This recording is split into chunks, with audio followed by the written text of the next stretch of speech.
intensiv çoxalaraq 192 fərd əmələ gətiribsə, bu zaman axırıncı bölünmə mərhələsində 3 ilkin bakteriyadan birinin neçə fərdi iştirak edibdir?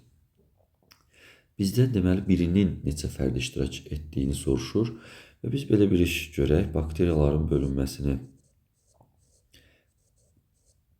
yazaq. Deməli, burada 1 saat oldu deyək ki, məsəl üçün 3 bakteriya bölünür, 6'sı yaranır, 6 bölünür, 12'si yaranır, 12 bölünür, 24'ü yaranır, 24, 48 bakteriya, 48, 96, 96 bölündü, 192 bakteriya yarandı. Vaxtı da yazaq. Deyək ki, burada 2 saat müddət olubdur. 2 saat müddəti 192 bakteriya əmələ gəlibdir. Bizim bakteriya da deyir ki, axırıncı bölünmə mərhələsində. Bizdə axırıncı bölünmə 196'dır. Altına plus işarəsi qoyaq. Bu bölünmə axırıncı bölünmədir ki, yaranıb 192'si.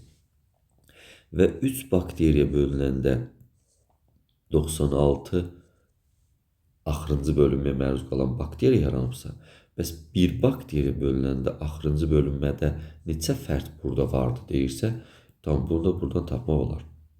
96 bölü 3, 32 bakteriya tapmaq olar. Bunun bir dənə də asan bir yolu deyibsə, baxın, birinci sütunda 20 dəqiqə və 3 bakteriya yazmışıq.